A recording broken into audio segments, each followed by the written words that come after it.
Live. Everywhere. On netrootsradio.com.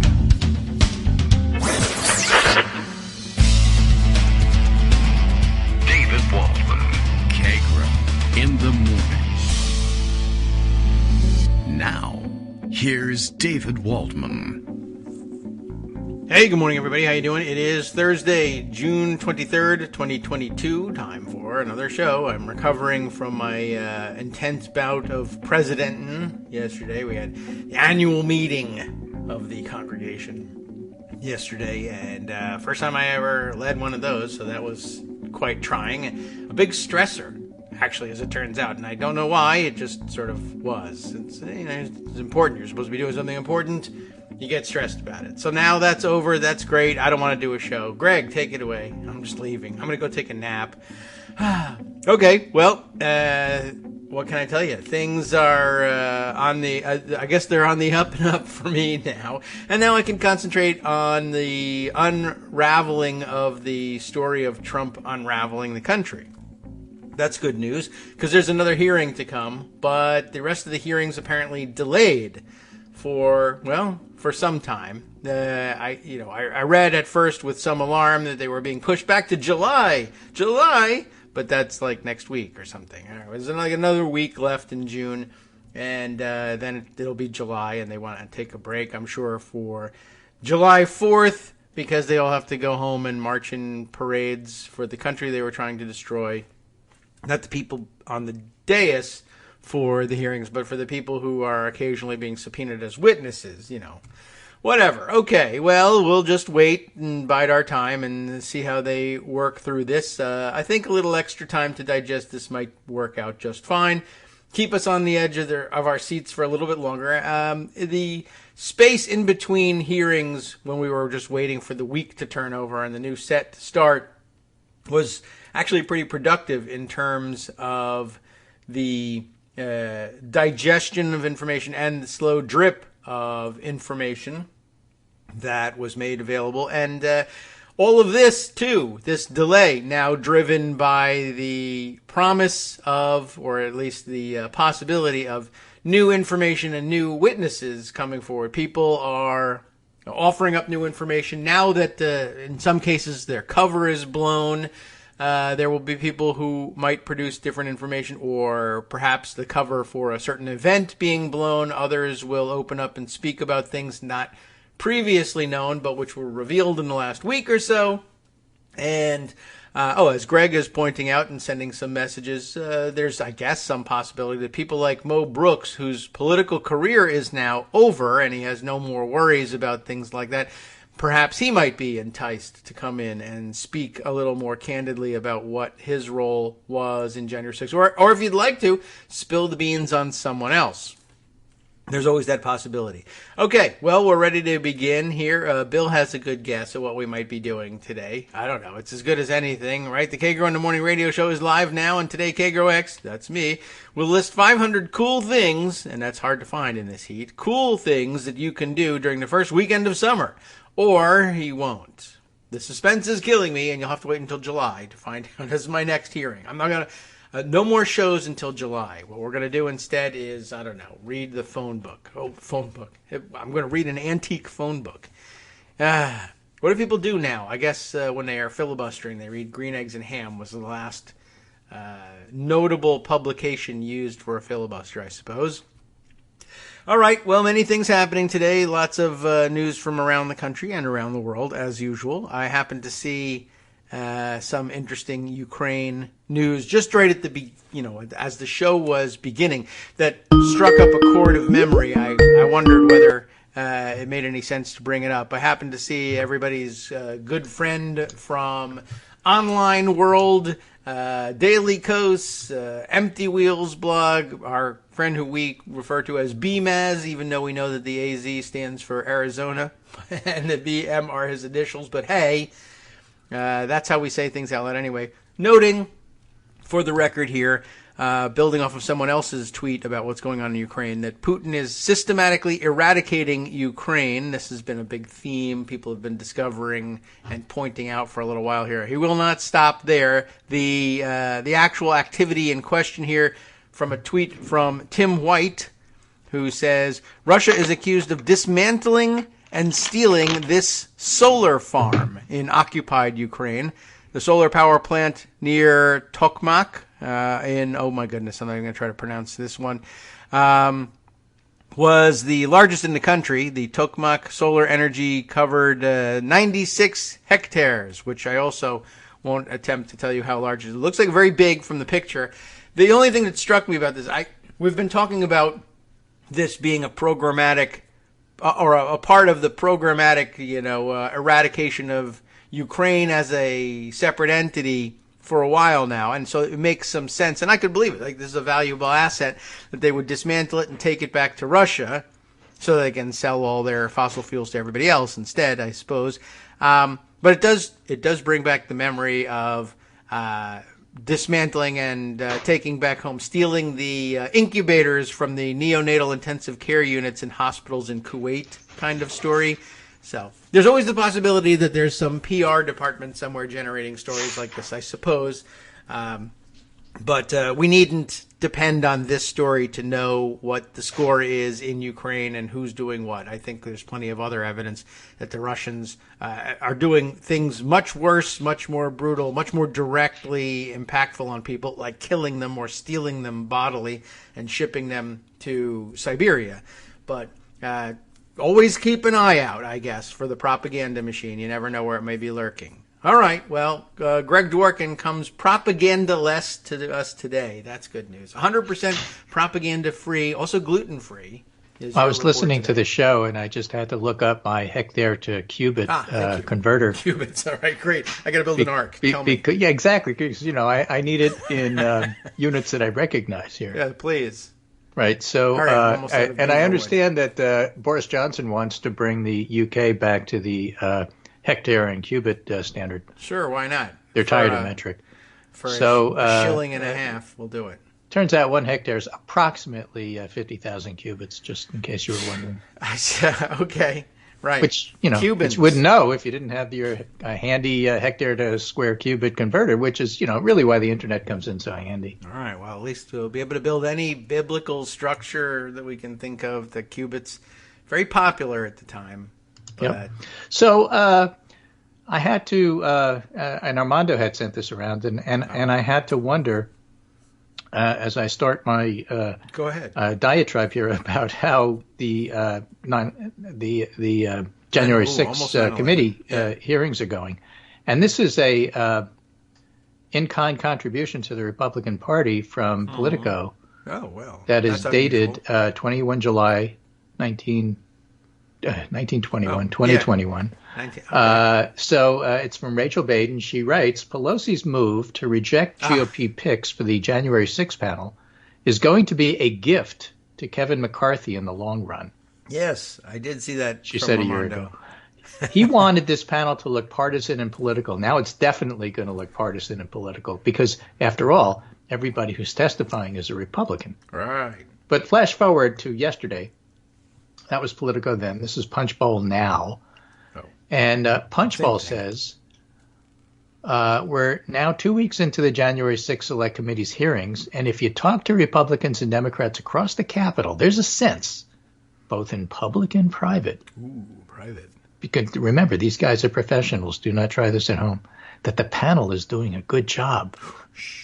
Yeah, okay. Most Republicans won't admit it openly, but the honest ones will say privately, like the panel has done well in its quest to reconstruct the January 6th attack in the Capitol, including its blistering portrayal of former President Donald Trump's refusal to accept defeat following 2020 elections and how far he'd be willing to go to overturn these results. A feeling has sprouted up in the minds of some GOP lawmakers we have spoken to. They've begun to quietly wonder whether they would have been better off with a seat at the table. Now, let's be abundantly clear, Kevin McCarthy's decision here. By sitting it out, Republicans thought they could make it seem like a one-sided, one-party witch hunt despite the presence of Kinzinger and Cheney. Mm-hmm. Republicans also argued that Americans cared more about the price of gas and the state of the economy than Trump's actions. The reality, though, is that Americans can care about the state of the economy and the state of our democracy simultaneously. And one of the most notable critics of McCarthy's strategy now is Trump. He's complaining about McCarthy. Trump added there's not even a question that McCarthy should have put Republicans on the Select Committee. Now, to be absolutely clear, Trump isn't in Congress. He doesn't face the daily pressures McCarthy does. But Trump's viewpoint matters because House Republicans continue to elevate him. And Trump's stature in the GOP is at least in part due to McCarthy's continued embrace of the former president. I think that's important because, you have to realize, and Democrats and Republicans will privately admit this if you talk to them, that McCarthy's an idiot. Well, that's and he just makes mistake after mistake after mistake after mistake. Yeah. He is in a position where you have somebody who's completely incompetent, who's Peter Principled himself into a position that he can't handle what he's supposed to be doing. That has always been my feeling, and so that's good to know that others make the same assessment. He's kind of a dim bulb, and they just basically ran through everybody they had that was even remotely competent, and he was just what was left. He was the guy. They had people whose reputations far outstripped their competence, like Paul Ryan, who couldn't do it. And Kevin McCarthy isn't even close to Paul Ryan's competence. No, he was awful. And I always come back to that taped conversation that the leadership had that I know I keep pointing out that he was ignoring Ukraine. But, I mean, even if Ukraine hadn't been a problem, I mean, I don't know what they would have been talking about Ukraine so much for if it hadn't been. But anyway, just looking at the level of literally just analyzing the level of conversation, that's the topics chosen and the discussion that the Republican leaders chose to have. And, it's okay. And they're discussing international affairs and complex matters of geopolitics. And then Kevin McCarthy goes, "Durr, Putin, Trump, durr." And it's totally incongruous with the conversation. Plus, it misses the point of everything. He's just a dumb guy. Because this conversation came up in a different context, I can't get it out of my head. It's one of those brainworms. Yeah. But I keep thinking of describing the House GOP as is the case for many coastal small towns. A quaint drinking village with a fishing problem. And that's, the House GOP doesn't seem to be capable of actually doing anything. They're just a bunch of good old boys who get together and have a bourbon and joke about, people who aren't old white men. We should do that. What do the kids say? Own the libs. Whatever. Why not? So let me give you a little list of articles that I came across. I was putting a thread together on Twitter this morning. GOP testimony at January 6th panel exposes a party torn between truth and Trump. That's the New York Times. They can't say lie, but they can work in truth. Yeah, that's the other side of it. Okay. Right? That's the other side. Trump and truth. Okay, divide. You got it. So it's a dichotomy.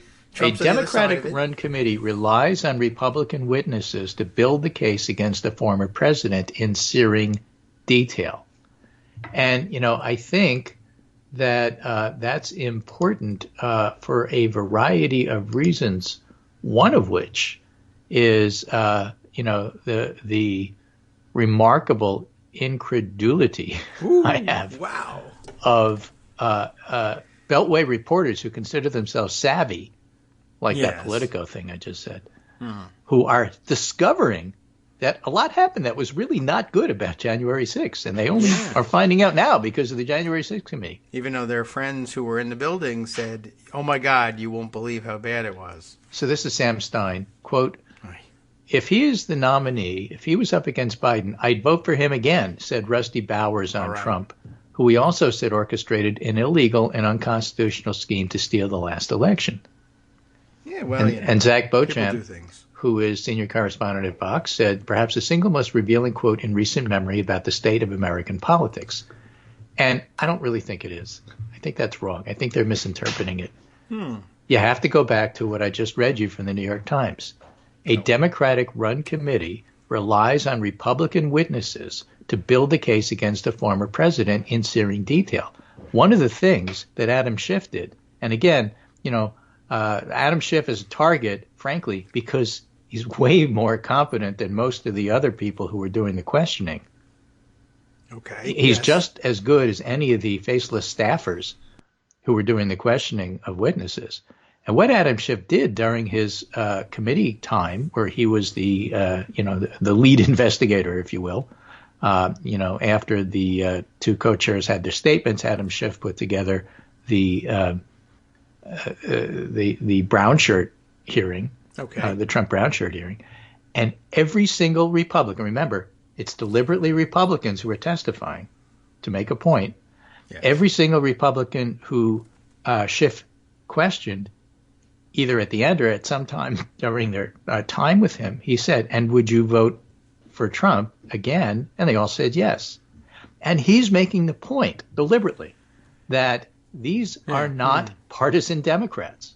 And yet they're still here excoriating and incriminating the former president. I guess that's and true. it's a Interesting plan. point. And so, to ignore that and say, "Oh, look at this guy, look at all the terrible things," and yet he'd still vote for Trump. That's part of the strategy.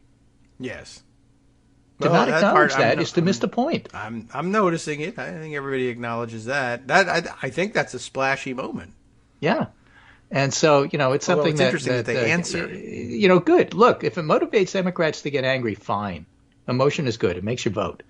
But let's not, miss the point that that's really an encapsulation of what's going on with American politics. I'll tell you what's an encapsulation of going on in American politics. And this is from a New Yorker piece that's talking about Ron DeSantis, who's potentially Trump's replacement. And by the way, as you read the article, DeSantis is like a horrible person. Yes, cold, he's a very aloof, bad guy. distant. He really sounds like he has some behavioral issues here, which is why he's doing so well. Ah, yes. But he basically is one of these guys that really doesn't get along with people. Okay. Right. And, cold, aloof, all this. But as it's describing Florida, the article says, for decades, the Democratic Party commanded a majority of Florida's registered voters, but the state was changing as Trump's election helped energize a shift in political affinities. All these retired folks in the Midwest who were, Republicans who could afford to retire to Florida, live in the villages and they vote Republican. But what it says here, the Republican Party's rank and file became increasingly radical and GOP leaders appeared only too happy to follow them. There was always an element of the Republican Party that was, and I'm quoting it because it's right here in the article, so get your horn ready, that was batshit crazy. Ah, damn it. Well, okay. By the way, Max what's wrong with Stefanovich, the bats? chief of Crap. staff to Governor Bob Martinez, a moderate Republican, told me. They had lots of different names. They were John Birchers. They were movement conservatives. They were the religious right.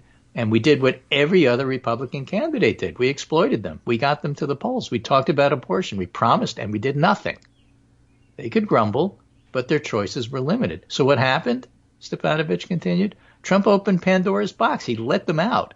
And all the nasty stuff that was in the underbelly of American politics got a voice. And what was 35% of the Republican Party is now 85%. And it's too late to turn back. Now, they lost a lot of members in that process who became independents. So, it wasn't all positive for them. Mm-hmm. And that's one way they wind up losing elections, not just winning elections. But, that's really the essence of what happened to the Republican Party. And I think that's a lot more insightful, SIGHT, not C, Yeah, CIT. right, of what's going on in the Republican Party than, this guy says terrible things about Trump, but he'd still vote for him. Mm-hmm. Well, he'd still vote for him because, as we talked about yesterday, 20% of the Republican Party or 30% of the Republican Party, by estimation, wants to win at all costs. And so if Trump's the nominee, they're going to vote for him because he's the nominee and they want to win. Yeah. And if they don't vote for him, they won't win. And so that's the motivation, and that's pretty crystal clear. But that doesn't mean they want him to be the nominee. It's a different issue. I guess that's true. I don't know. They didn't get the chance to make that differentiation. I am surprised that they answered the question. I mean, I guess they must have told him ahead of time. Do you think they told him ahead of time? All this is orchestrated. Nothing's happening in these hearings that you don't already know is going to happen. This is one of those trial things where you don't ask a question if you don't know the answer. You would think. I mean, I'm thinking if I was one of them and they asked me, well, if he was running, would you vote for him again? I'd be like, I'm not answering a hypothetical like that. Don't you think I watched your Supreme Court hearings? I'm not answering a hypothetical. Yeah. So this, again, New York Times. Remember what Rachel Bates said. Oh, yeah. A year later, some Republicans second-guessed boycotting the January 6th panel. Oh, I guess, Really? Punch Bowl was wrong. Maybe it's not so secret what they're saying here. Uh-huh. The decision by Representative Kevin McCarthy not to appoint Republicans to the committee has given Democrats the chance to set out an uninterrupted narrative. And by the way, it also has given the Democrats a chance to show what happens when government works unencumbered by ridiculous crap. That's true, too. This is like one of the most effective committee hearings you will ever see in your lifetime. Although, once again, it is bipartisan. They still elide that point. Right? Representative Kevin McCarthy of California, the minority leader, chose last summer to withdraw all of his nominees amid a dispute with Pelosi over her rejection of his first two choices, a turning point that left the 9-member investigative committee without a single ally of Mr. Trump. Well, why should they? Sure, He's an insurrectionist. Yeah. Mostly in private, Republicans loyal to Trump have complained for months that they have no insight into the inner workings of the committee. Yeah. That is to say, they don't leak, and so how can we prepare talking points? Right. But the public display this month of what the panels learned left some Republicans wishing more vocally that Trump had strong defenders on the panel to try to counter the evidence its investigators dig up. Yeah. Right? Well, I would have defended the hell out of him, said Brian Mast. Well, You yeah, think that's so? the problem, buddy. Yeah, I mean, although I suppose it might have been a little more awkward on television, and maybe they wouldn't have had as many televised trials. But don't forget the power of the gavel there too. You could be sitting there saying, "Well, I would defend the hell out of him," and the gavel says, "No, you won't. No, you won't." Yeah, but remember, and I don't even remember what committee hearing it was. Probably impeachment hearings, but it could have been anything. Jerry Nadler was the chair. And they kept interrupting, saying, point of order, point of order, point of order. And even as he overruled them, that still took an hour. Yeah. I mean, it sometimes And does it was work on that TV, way. and it If was you, not You can controlled. also then say, you know what?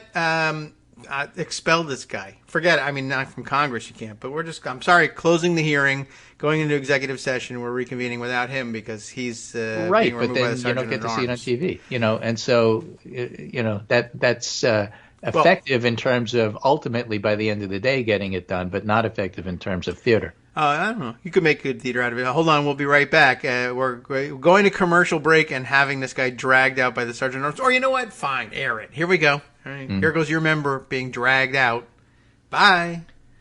We used to have we'll old-timers who knew how to do that. Yeah. Barney Frank would have been great to chair something like that with Jim Jordan trying to interrupt. Could have been interesting. Yeah. But, yeah.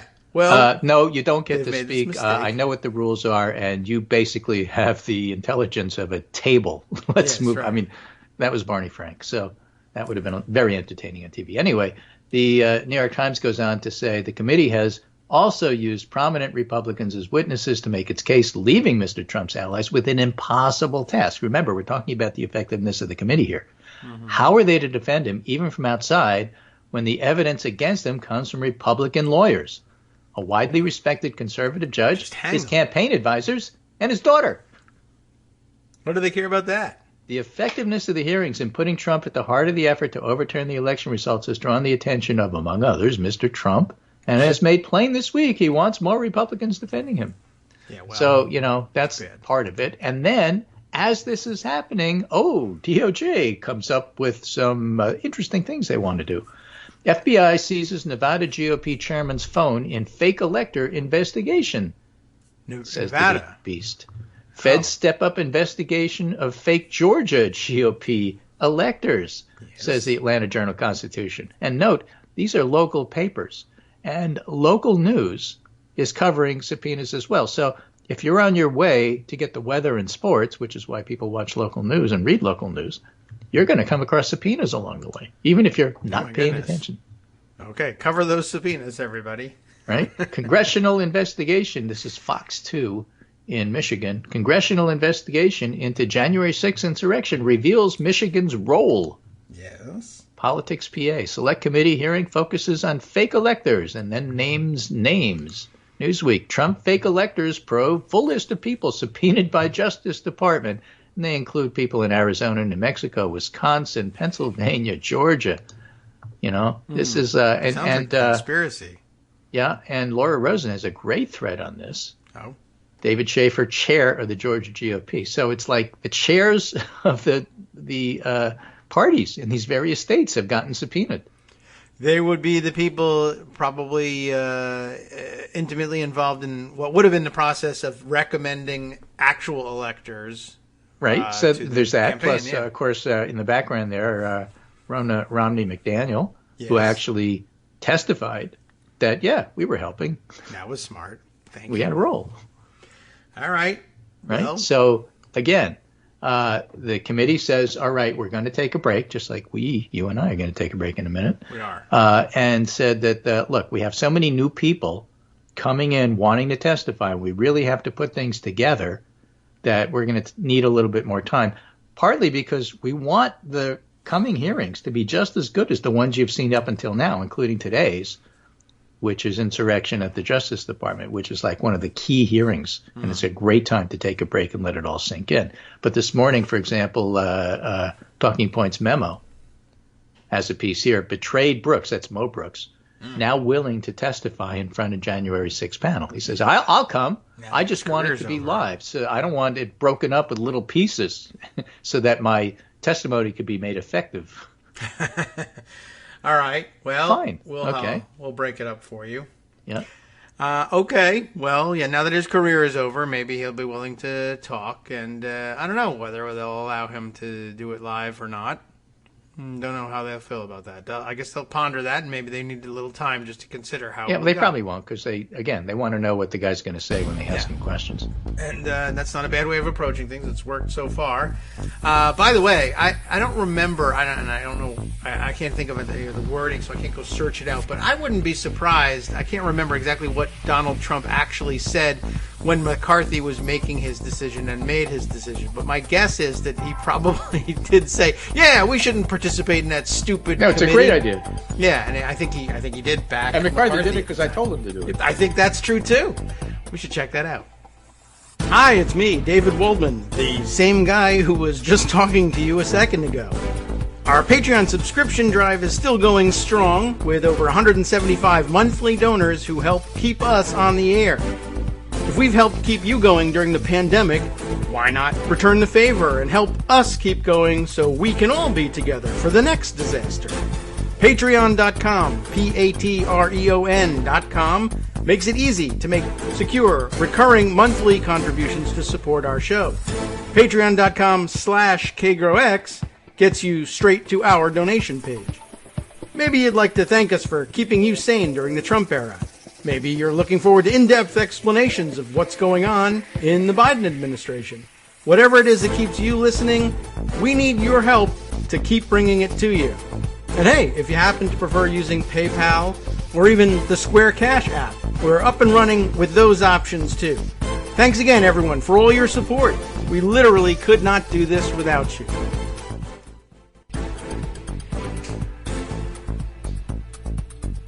Welcome back now to the Kagro in the Morning Show here on Netroots Radio. Lots more still to come here. Greg still got more stories to go. I'm seeing more things go by that might be interesting to explore later on. Our Twitter correspondent friend Ira Goldman, or KD by proxy, does his own examination of the Ron Johnson episode in the Electoral Count Act. Can't wait to talk about that one. Okay. Well, I mean, we can. I'm capable of I want to. Well, all right. It doesn't have to be I've got next. some other stuff to do first. So, all right. We were talking about local news and its importance, and I just put this aside because it made me laugh. You have to remember, local news is always going to look for that local angle. Like, yes. If the Miami paper is going to cover Trump's impeachment, they're going to say, Florida native impeached. Yeah, right. Or whatever. Florida man. So Philadelphia Inquirer has Jeffrey Clark, the Philly native whom Trump almost named Attorney General, will be a focus at today's hearing. Philly native. Okay. I mean, it doesn't matter, but it's fun. But it gets it into the news. It gets into the local news. It's a hook. People read that. We talk about it all the time. They run a picture of the Philly fanatic instead of him. That'd be funny. Yeah, something like that. CNN notes Representative Don Bacon, Republican, Nebraska, who earned Trump's endorsement in 2020, tells CNN's Manu Raju that Trump was wrong to pressure election officials and that he will not support him in the 2024 primary if Trump enters the race. I think Asa Hutchinson may have said something similar. I mean, it's starting to crack. I mean, we're talking about the effectiveness of the hearings and Republicans complaining about it, and this is why. All right. You know, it's very difficult to say it's stupid, nobody cares, nobody's watching, when in fact it's really effective, and they know it's effective. And not only do they know it's effective, they're seeing their own officials, like Mo Brooks, say, okay, I'll testify. Or Don Bacon say, okay, I won't support him. Yeah, I mean... Which is something I couldn't even get out of the witnesses yesterday. Right. It's new, and I don't know what Bacon's situation is, but I mean, Asa Hutchinson, I think he too, like getting ready to leave it's one of the most liberal forever. Trump districts in the country. Yeah. Oh, okay. Proud Boys case shows tensions between parallel inquiries into January 6th. This is interesting. Basically, because the hearings were so effective, both the prosecutors and the defense lawyers in the sedition case against the Proud Boys said, we need a continuance. We need to delay this. Oh. Everybody thinks we're responsible for everything, and we can't get a fair trial. Oh. Well, but you were responsible for everything. But if the hearings are ineffective and nobody's watching, how could it be that they true. really care so much that they have to move the timing? They can't poison the jury pool if no one's watching. Yeah. So, I mean, there's just so many things going on that, make the case that, hey, this really does matter. And then we get to the interesting case of Ron Johnson. Yes. Not Don Johnson. Ron Johnson. And who was it? Barry Loudermilk? That gets was the caught guy's on name. tape leading a tour the night before and lying about it. So Ron Johnson, the committee hearing notes that a high-level staffer of his wanted to hand these fake elector things to Mike Pence's office, and Pence said, that's radioactive. We're not touching it. Don't do it. Yeah, that was good. And Ron Johnson basically says, look, if somebody broke into the bank and the vault was empty, no harm, no foul. So, there's no story here. Yeah. And he was trying to avoid talking to reporters with the usual dumb, I'm on the phone, don't bother me thing. And the reporters were close enough to see the phone wasn't on. So Johnson has to buy a new phone with one of these stickers on it that makes it look like your phone is on, plastered over it so that when he's trying to fake out the reporters, he can say, no, look, my phone is on. It's upside down, Senator. He's holding it backwards, right? Right. Weeks before the January 6, 2020 insurrection, Ron Johnson held a hearing on election fraud in an attempt to legitimize Trump's false allegations of voting irregularities. 4 days before the attack, Johnson signed a statement with 9 other Republican senators that they intended to object to certifying Biden's electors and demand an emergency 10-day audit of the election. This week, the House committee investigating the Capitol riot revealed that Johnson's chief of staff tried to deliver to Vice President Mike Pence a slate of fake electors backing Trump. You could speak to this more than I. I will. But I've known congressional chiefs of staff. There's no distance between the chief of staff and the member. No. And you wouldn't do something at that level and still be chief of staff 15 minutes later. Although, as it turns out, here's an interesting fact. He had been chief of staff for 15 minutes when he did it, which is something I did not know. And I guess Kyle Cheney, it wasn't Kyle Cheney that pointed out to me. It was Chris Geidner, who happened to look into the background of the guy. And the guy had been chief of staff, I think, at some earlier point, and then left to go to the Trump White House and spent 2 years working in the Trump White House, and then returned on January 6th, 2021, from the White House to Johnson's office as chief of staff. And the first thing he does is say, my boss, who I speak for, and me and him are just like that. I haven't worked for him for the past 2 years. But today, I'm back today to say he wants to hand you fake electors. And named him by name. It wasn't staff to staff. It's Johnson wants the vice president to have this. Yes. And he wants to give it to him. Right. I think that, the text is Johnson needs to hand something to POTUS. Please advise. Right. So the Washington that's something Post for your first day on the job. Also underscores the extent of Johnson's role as one of Congress's most prominent election deniers and January 6 apologists. So they're describing him correctly. And he's a conspiracy theorist, and he was Yes. spreading conspiracy theories about rigged votes and playing down the severity of the violent assault on the Capitol as mostly peaceful. Absolutely. So it isn't just this one text, it's his entire role, just like with Barry Loudermilk. And so, it's not just that he lied about something, it's like this is like really important because it could have gotten people killed. Okay.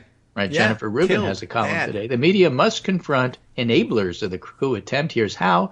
Big picture of Ron Johnson actually using his Put him in jail. phone, or at least trying to figure out how to use his phone.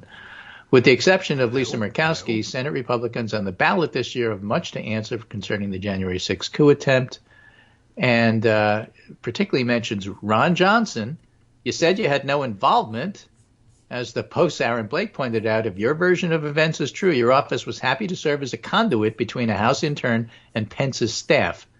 Right? He said it was a House intern that was responsible for Yeah, this. that's another interesting thing. Like, how is it that these The House intern suddenly super got a hold real of the chief electoral of votes? staff's account? I don't think so. How does a House intern get a hold of electoral vote certificates? You know, again, you want to talk process? Explain this process. Is it standard procedure to pass along unvetted, unexamined material to the vice president? What about envelopes containing anthrax? How do you do that? that was my in big this day and question age, yesterday. you don't do What the hell that. is this thing? Are you blaming your staff for enabling the coup attempt? Why did you not come forward with this information? Right. Were the January 6th rioters violent? Why did you say you'd been afraid of them if they were Black Lives Matter? But we're not alarmed by those hunting down pants. Well, that's Last just year, at a racism. Republican event in Wisconsin, you admitted there was no evidence of the big lie. Did you ever implore Trump to accept the results? These are questions Jen Rubin wants to give to Ron Johnson and okay. others Well, like go ahead. John Kennedy, Mike Lee, Tim Scott, but Johnson prominent. Mike, Lee, Tim, Scott. There's 4 different guys. Ron Johnson's spin about Trump's fake elector scheme is a bad joke, writes Greg Sargent. I mean, Johnson denies involvement, he writes, but in the back and forth over the elector, something big is getting lost. Johnson did, in fact, lend support to key elements of Trump's broader scheme. We just went over that. And so, Johnson all of a sudden is in the middle of this. And when you're subpoenaing electors, why don't you subpoena Johnson too, Justice Department? Sure, why not? As well as Loudermilk. Whatever House intern had them. The whole thing was a joke. At every turn, there's huge questions like, what are you doing with these electoral votes? Why do you have Michigan's electoral votes? How did a House intern get Michigan's electoral votes? And the answer is no House intern was involved. Nobody delivered anything. The chief of staff knew exactly what was going on. And so did his boss. It would never have happened otherwise. So they're just, lying to get out from culpability.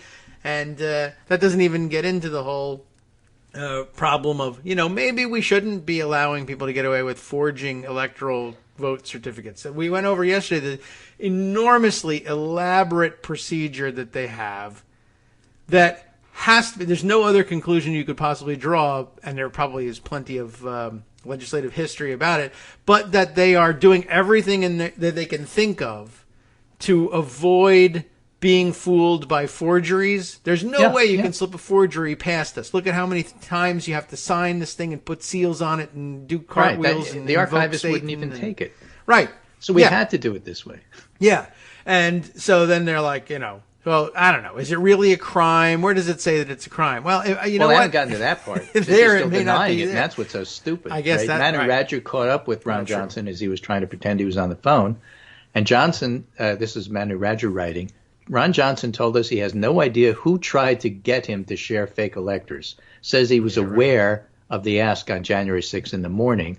Quote, I was aware we got the package and somebody wanted us to deliver it, so we reached out to Pence's office. Sure. So in other words, I did it, but it was all innocent. First, nothing happened. I didn't do anything. Well, I did it, but it was innocent. Okay, This it is wasn't just like innocent, Loudermilk. but I'm not responsible. It was an intern. Okay, it wasn't an intern. It was my chief of staff. Right. Next. Yeah, like Loudermilk. I didn't do any tours. All right, I did a tour. It was for 2 people. All right, it was for 10 people. All right, it was 20 people. There were no hats. There were hats. All right, it wasn't a tour. Okay. We knew it from the beginning. Right. And so Amanda Carpenter writing this up says, well, that seems like a big problem, if not a considerable national security risk. Remember, the creation of fake slates of electors from the 7 swing states Trump lost was critical to John Eastman's plan to overthrow the election. That was the last hearing. Yeah. His thinking was that if the 7 states could transmit an alternate slate, it could serve as a pretense to create uncertainty to put Pence in the position of declaring the presidency. Yeah. Johnson's chief of staff told the Pence aide that Johnson needed to give Pence the fake slate of electors because, quote, the archivist didn't receive them, end quote. At that point, Pence aides wrote back, don't give that to him. Yeah. Now, even if Johnson didn't know what was going on, Pence's folks seemed to know they were about to be squeezed. But how could that be? How could Pence's people know, but Johnson's didn't? Yes. And by the way, if you're the chief of staff, it's your job to know. Yes. And again, I am struck by the fact that, according to this reporting, Sean Riley had been working in the White House since February 2020 and returned on January 6th. Like, they sent the guy back to Ron Johnson's office and said, this is your new chief of staff, and he has to make a phone call for you. Well, like, wow. And so she concludes and says, and by the way, what happened to the papers? So, why doesn't the January 6th committee subpoena them? That is another good question. Right? That was Johnson's excuse. Nothing happened. I asked if he wanted the papers, and he didn't. He said he didn't want them, so we didn't give them to him. Yeah, right. And then I ate the dog, just to be sure. Yeah, well, that one was. I wonder what he was saying when he was trying to pretend he was on the phone. Like, I'm talking to a constituent about the weather. Right. Now he's basically walking on. I can't talk. I'm on the phone. Hi. Hello. Yeah, I'm guilty. So this is from a couple of pieces by Jonathan Weiler, who's a political scientist who writes a Substack. And I've interviewed him for his book on authoritarianism. Very interesting guy. Oh. And he says January 6 hearings, day 4. Here's my impressions. So he's listening to the hearings, and he's hearing everybody's testifying. Rusty Bowers, Brad Raffensperger, Gabriel Sterling. And again, Raffensperger has to be counting his lucky stars. He's not the center of all of this. Rusty Bowers really is the one that took the Republican spotlight, and then, of course, the actual real people, workers that everybody else focused on, as is appropriate because they're like ordinary neighbors of yours who are getting dinged for just doing their job and being good citizens. But Jonathan Weiler writes, all of these people, Raffensperger, Bowers, Sterling, they're all Republicans, continuing a pattern of this committee to focus almost all of its attention on members of Trump's own party. California Congressman Adam Schiff, who did most of the questioning, asked each of these testifying whether they wanted Trump to win. Each said they did. On one hand, it makes sense on its face to focus on GOP office holders, since the Trump team focused its pressure campaign on states in which Republicans held some or all of the levers of election machinery.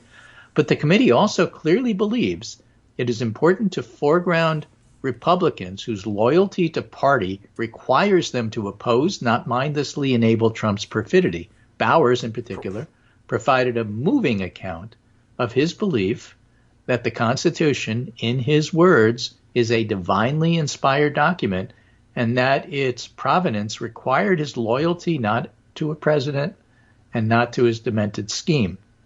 Bowers also spoke about the harassment that he and his family have been subject to, including the now standard accusation he's a pedophile, and the impact of this scurrilous campaign on his life because he refused to go along with the fake elector scheme.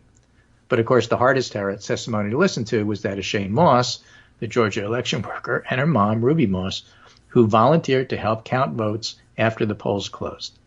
So, yeah, that was a pretty good summary of what happened there. And that's why I say, well, picking out of context the fact that Rusty Bowers would still vote for Trump is true, and it's notable. Use it for whatever you want to use it for because it's a true statement. What a disappointment, huh? But it out of context misses the point about why that was set up for him to say that. Yes, I guess so.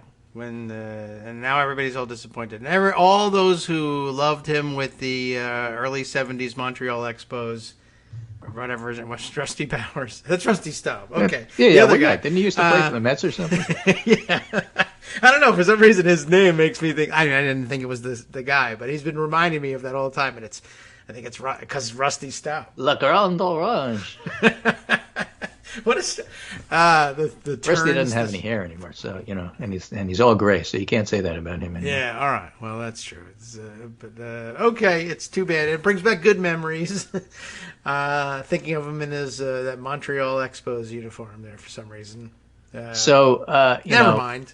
It wasn't him. It's important to put all of that in context, and the fact that the GOP is so extreme is a separate issue. You can see that in Texas, where basically the Texas GOP said, you know what, we got rid of Alan West as chair because he wasn't extreme enough. Well, they did. I mean, that's basically what they said, not in word, but in deed. That is pretty. I hadn't given that any thought, but yes, that is a true thing that he is gone. I imagine that's the reason, given where they are now. But I'm curious about why Alan West couldn't have been brought along in this project. Because like Ron DeSantis, he can't really get along with anybody. That could be it. Maybe it's just that he's plenty extreme. We just don't like him. Oh, well, all right. Michelangelo Signorelli writes, Texas GOP is more extreme than ever on LGBTQ rights. It's happening within a national GOP that's been radicalized, points all of that out. Homosexuality is an abnormal lifestyle choice, the platform document reads. We believe there should be no granting of special legal entitlements or creation of special status for homosexual behavior regardless of state of origin. So if you move to Texas, state of origin, and you're from San Francisco, too bad for you. This is how we do things in Texas.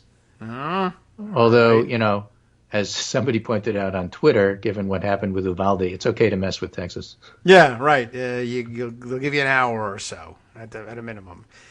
That struck me, too, as we're reporting this. As I'm seeing these things written out in front of me and realizing that we're talking about the TXGOP LGBTQ situation.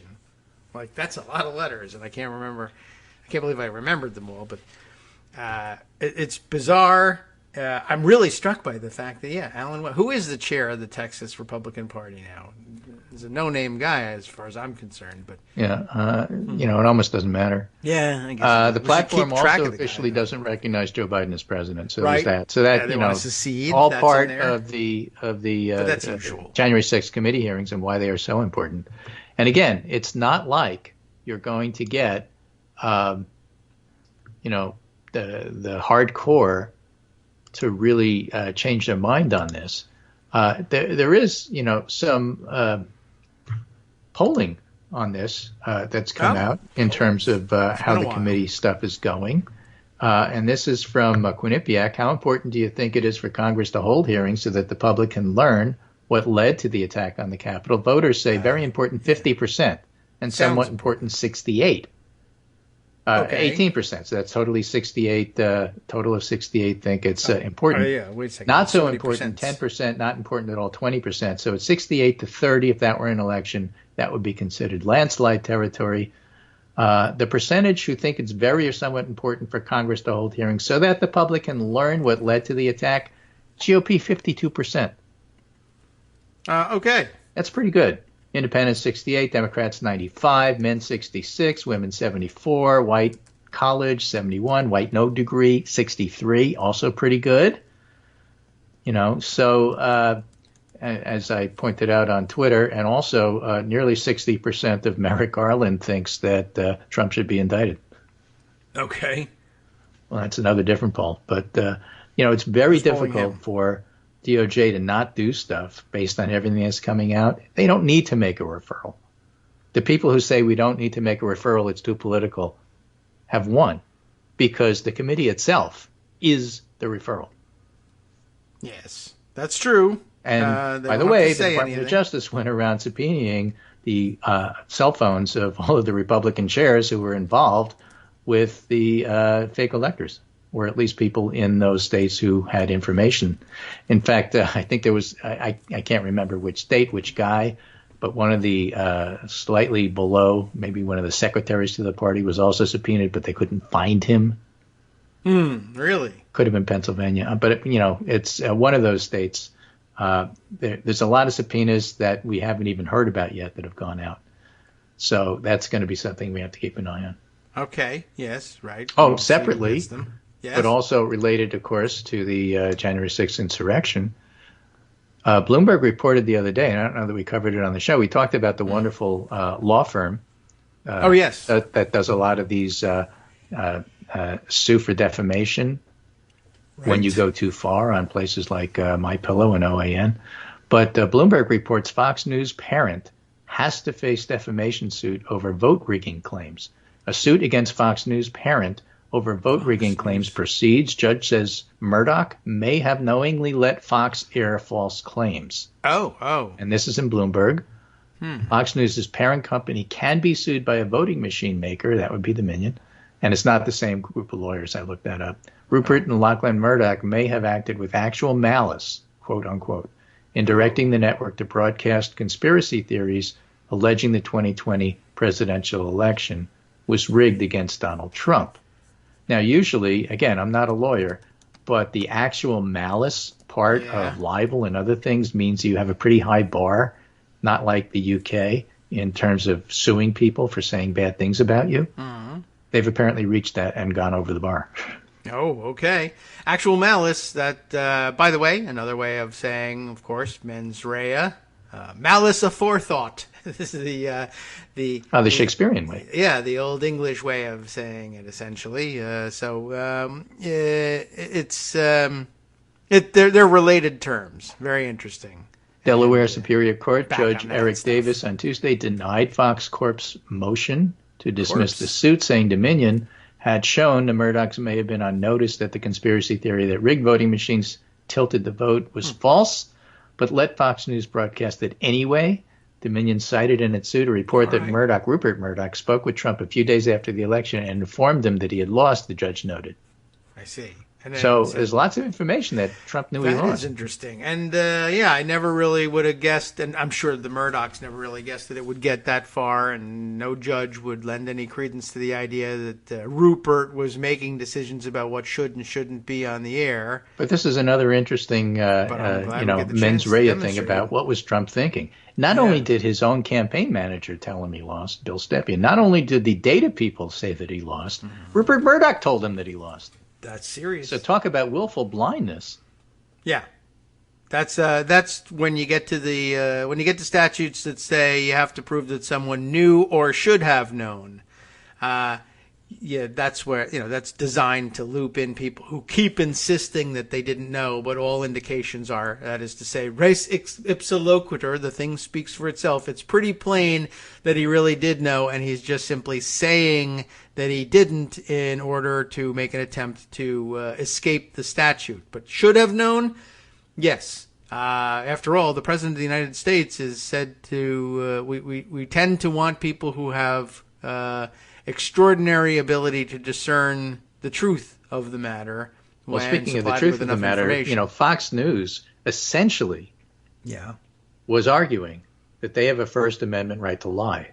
They have done that. They have made that claim and prevailed. And that protection makes it difficult to sue the press for defamation, says Bloomberg, under the standards set by the Supreme Court. Public figures, including companies are people, my friend, must show media outlets acted, quote, with actual malice, end quote, meaning they knew the information they were publishing was false, so they acted with reckless disregard for the truth. But in his ruling, basically, right. They did. Well, it's getting pretty outrageous out there, and we're getting close to one of those consent of the governed situations when we find out that on the week that we're all waiting to see whose rights are eliminated and in what way, reminders from the Supreme Court that, well, a lot of things that you thought were basic to the way we run the country aren't really true. The news doesn't have any obligation to tell you the truth. The police don't have any obligation to protect you. Here's an interesting twist on this news stuff. Maybe my consent is being withdrawn. The judge, Davis, said, it's really interesting. Fox, your papers, Wall Street Journal and New York Post, they knew Trump lost. They said that Trump's claims were false. They urged him to concede defeat. But you let your broadcast stuff do this stuff. Right. Your cable company was lying even while your own papers were telling the truth. How do you explain that? That's an interesting question. I'm sure in his mind he's got an explanation. The newspapers is where I put the true stuff, and the TV is where I do the wrestling stuff. All of these allegations support Dominion's claim, for now, that Fox Corp was on notice the claims being made on air by some of its personalities and guests, including Rudy Giuliani and former Trump campaign attorney Sidney Powell, were bogus. The judge did dismiss Dominion's claim against the company's Fox Broadcasting subsidiary. Dominion hadn't supported a claim of actual malice by the subsidiary. Parts of the lawsuit blaming Fox Broadcasting have no factual support.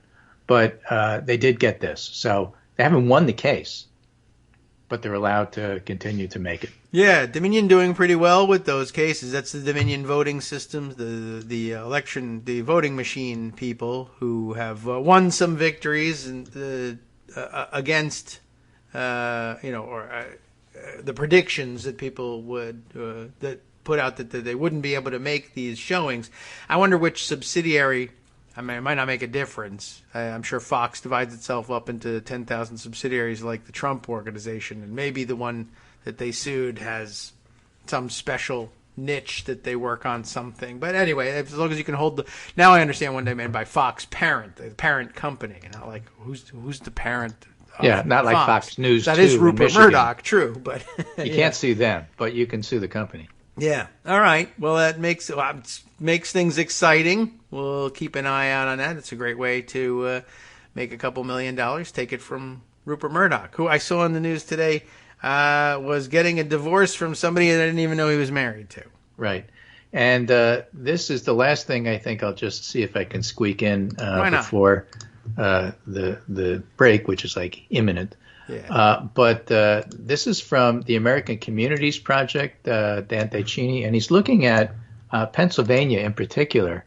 And we talked about those polls showing Fetterman ahead and Shapiro slightly ahead, and makes the point that the really interesting thing about Shapiro and Fetterman is that Fetterman's at 50 and Shapiro's very close to 50, and people haven't really started focusing in on the election yet. So this is basically generic Republican versus Democrat at this point, except maybe for Fetterman, who's really well known and doing okay, and Oz, who everybody hates. But they know him from TV. So don't take the Shapiro Mastriano as anything other than generic until you get to know them. However, Oz is doing better in places Trump tanked, and Oz is doing terribly in places Trump did well, like the rural areas. Oh. So Oz really has a problem, because as you get to know him, you know, he's not going to do better in Biden areas. And if he can't bring along Trump areas, he's going to lose. Okay, I look forward to that. And with that, we break for the week.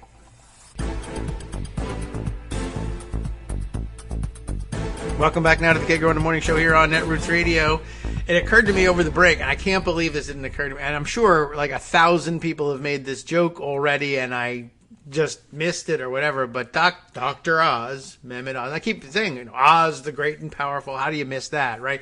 And I'm thinking about the fact that everyone complains. He's running for Senate in Pennsylvania, and everybody complains that he's like barely, or if at all, from Pennsylvania. He lives in New Jersey. He may have been, you know, his family may have lived at some point in Pennsylvania. I don't know what the story is supposed to be, but, you know, the general story that I see from his opponents is that he lives in New Jersey and he's just sort of carpetbagging. But as long as he was carpetbagging, like, why don't you run for Senate in Kansas as Oz? I mean, I would think that would be fantastic, right? Oz, Kansas, all sorts of things you could do with that.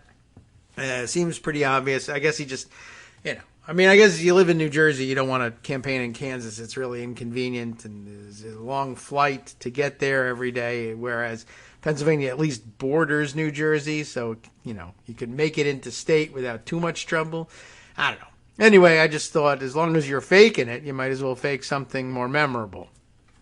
But no dice there. Okay, let's see. Other things to get to today. I mentioned to you that Ira Goldman, KD by proxy, himself a former Senate staffer, loves to examine these weedy topics just the same way we do, so I find myself very frequently wading into his stream here. And he, too, was looking at Ron Johnson and the Electoral Count Act stuff, and it looked like something we might want to parse through and see if we could find an answer for his inquiries.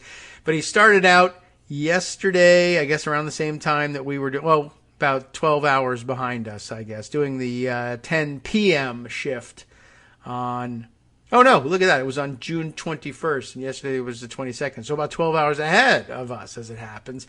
He was doing his own pondering of the situation. He said, so Ron Johnson received papers purporting to be, and that's important, purporting to be, not because it differentiates them from being actual papers from Wisconsin and Michigan, but the phrase comes up again. So pay attention to that. Ron Johnson received papers purporting to be Wisconsin and Michigan electoral certificates and tried to get them to Pence before the count on January 6th, which was inane and wrong.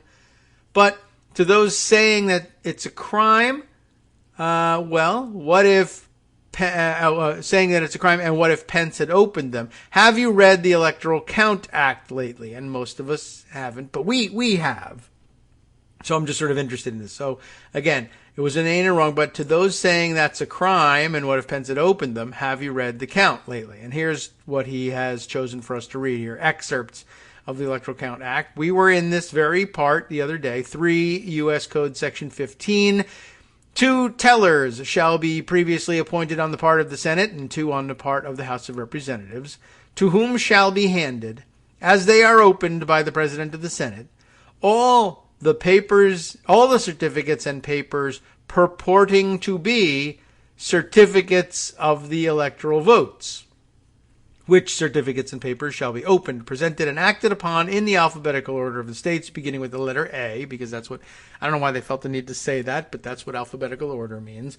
But he has highlighted here, handing them all the certificates, and highlighted again, purporting to be certificates of the electoral votes. The implication here being, well, what Ron Johnson had, or I guess if you believe his story, what his chief of staff had for him to receive and then give to Mike Pence, but he never ended up doing that, were papers that purported to be electoral certificates from Wisconsin and Michigan. And if I'm understanding it from the skimming very quickly, it looks like Ira is saying, well, see now, if those things purport to be certificates, then there's no crime here in trying to give him these papers.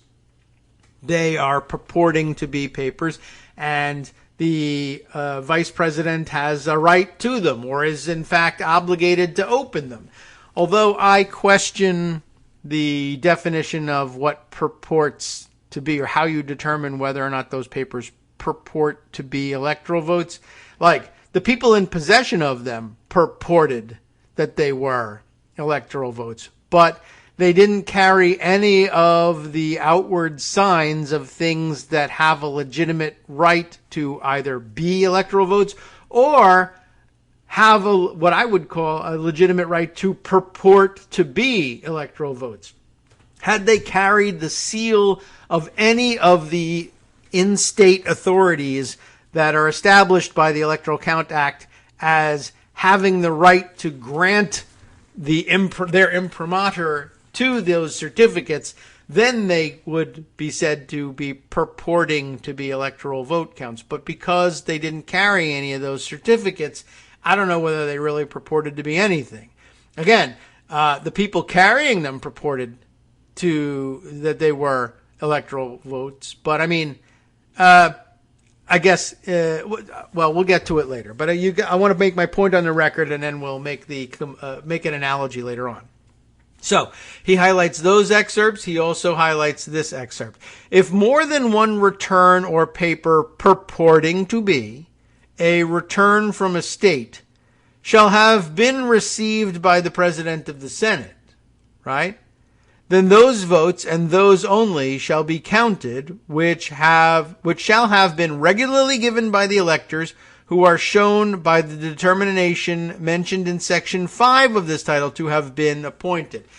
And again, I'm not particularly convinced by that. If more than one return or paper purporting to be a return from a state shall have been received by the President of the Senate, in this case, right, the Vice President, Mike Pence, then which votes do you count? Well, you only count those which shall have been regularly given by the electors who are shown by the determination mentioned in Section 5. That's the certificate. Remember, we talked about there being 2 pieces of paper in there, a list of the electors and how they voted, attested to by the electors themselves and by the officials administering their voting procedures. And then that is has attached to it a certificate of ascertainment signed often by the governor or secretary of state saying this multiple signature document that's been attested to by the officials overseeing the actual vote count is in fact what it purports to be. There's a lot of purporting going on here. And only the one that carries that certificate, certificate of ascertainment, are the ones to be counted if multiple papers show up. So right there, the electoral count actually tells you, well, it helps you determine which one to count. But it doesn't necessarily, Ira is saying, designate the offering up of other purported slates as a crime. Unless, of course, you believe that the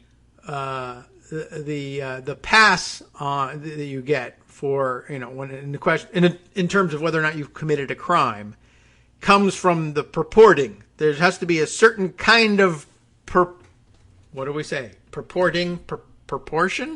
I don't know.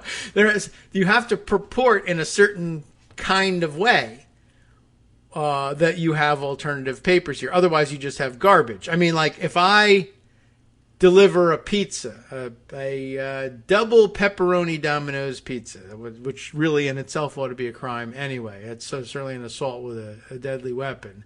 But I've got a pizza in a box.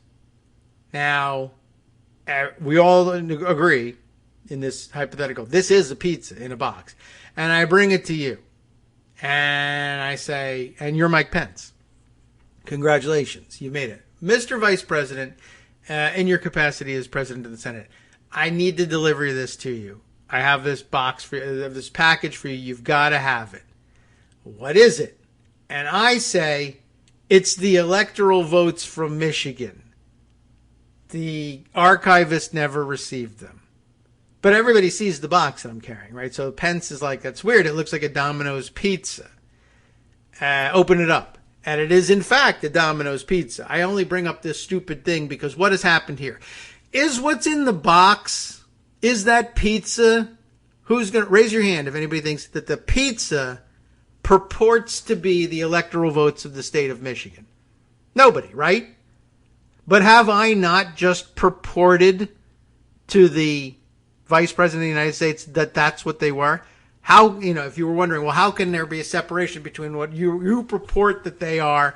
You're splitting hairs here, David. Cut it out. You're saying that you can purport to say that these are electoral votes, but the papers don't purport it.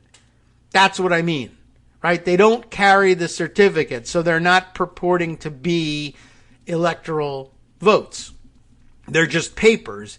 The purporting that's going on here is the people carrying them to the vice president, and they're lying. And so I just made the example more extreme. Everybody can see that this is a double pepperoni pizza. Maybe not everybody can necessarily say, oh, I can instantly see that they've ordered double pepperoni.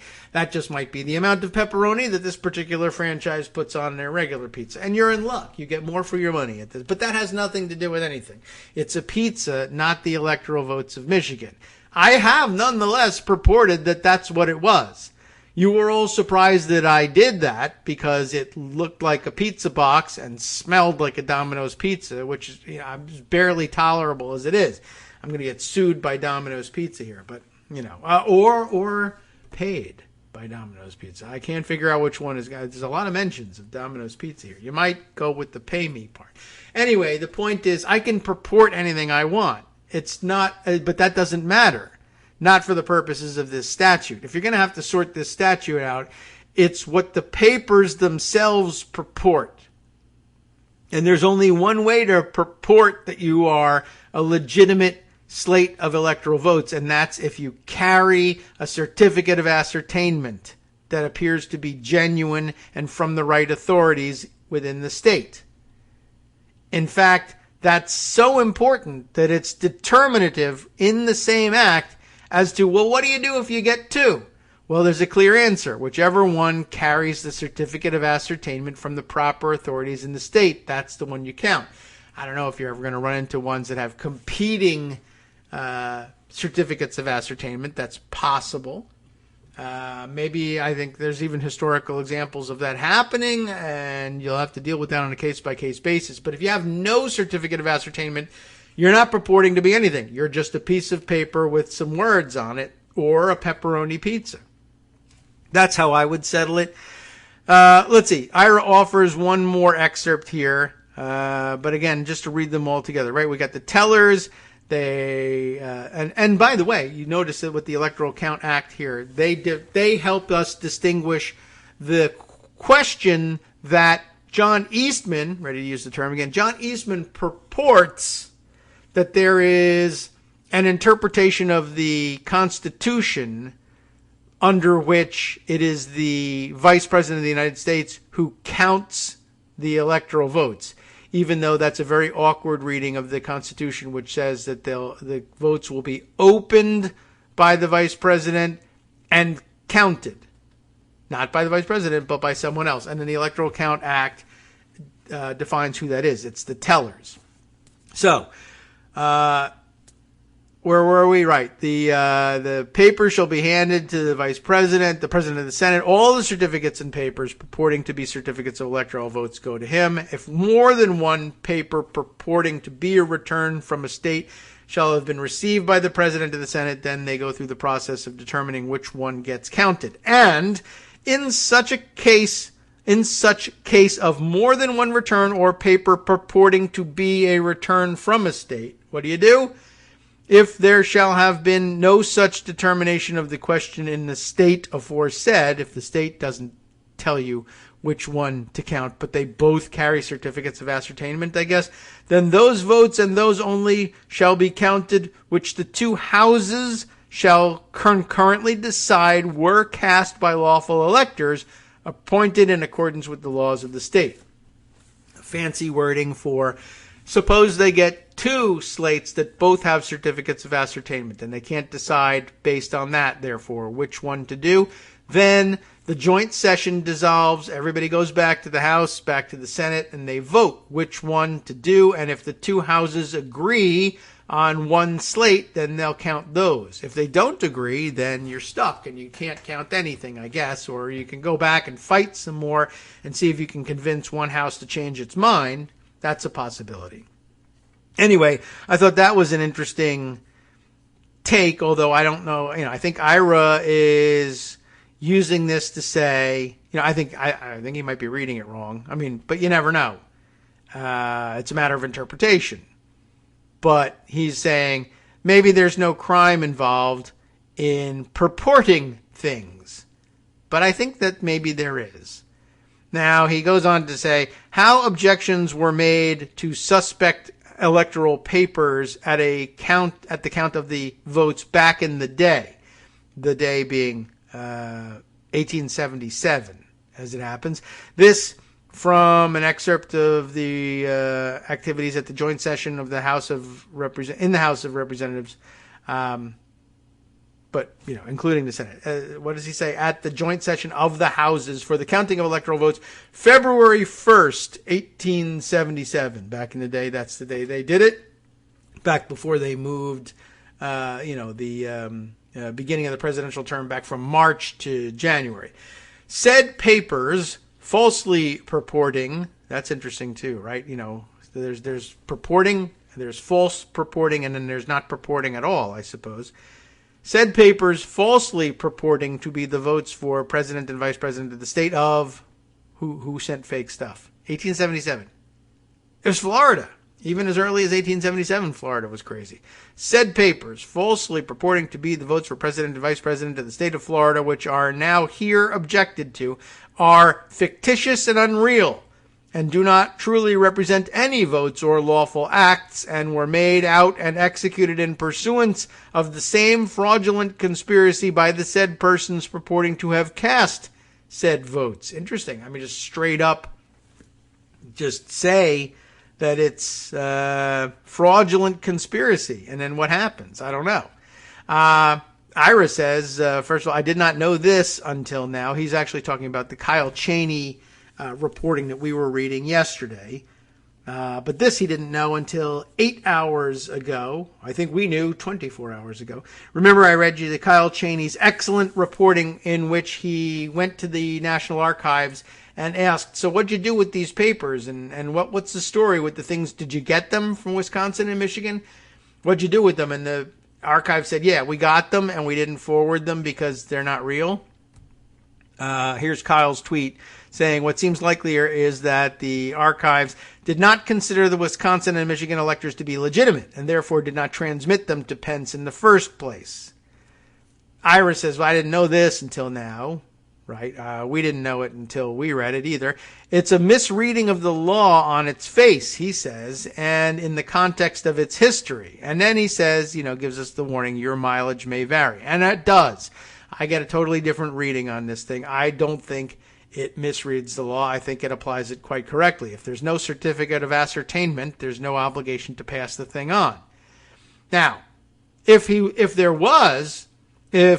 person carrying the papers purporting that they are such papers is enough for you, then in the future, if a vice president asks for all such certificates, it would be interesting to see the archivist say no. It would be. I think it would be the right thing to do if you don't carry a certificate of ascertainment. Here's his hypothetical to illustrate his view of things. The 2024 Democratic candidate for president receives the most votes in Florida. That's some hypo. But Governor DeSantis refuses to send the ascertainment to the archivist. And we did wonder about this too. Like, we've been We've been doing our own hypothetical exercise in Pennsylvania, where Doug Mastriano says he either would sign a fake certificate for Trump or refuse to sign a real certificate for Biden, or both. And while, let's say, Armando was objecting to the Electoral Count Act's enumerated procedure for objecting to electoral votes and says that objection procedure is in fact unconstitutional. I don't know if I agree. We'd have to be having that discussion live for me to question him a little bit more about the position on those things. But at any rate, I understand his claim that, there's just nothing in the constitutional provisions that says there's even any opportunity to question the validity of these votes. But there has to be, and there will be times when Democrats will want there to be, because what if you do with a Doug Mastriano who says, I'll sign one for Trump anyway, and now a certificate that truly purports to be the electoral votes of Pennsylvania and having been cast for Donald Trump when everybody knows in reality Joe Biden won Pennsylvania, but there is a certificate of ascertainment signed by the governor. What do? You have to object, right? Everybody knows that Biden won Pennsylvania, and Mastriano in this hypothetical has openly declared, I understand that you people think that more votes were cast for Joe Biden in Pennsylvania, but I'm just not going to sign his certificate. I'm going to sign this one.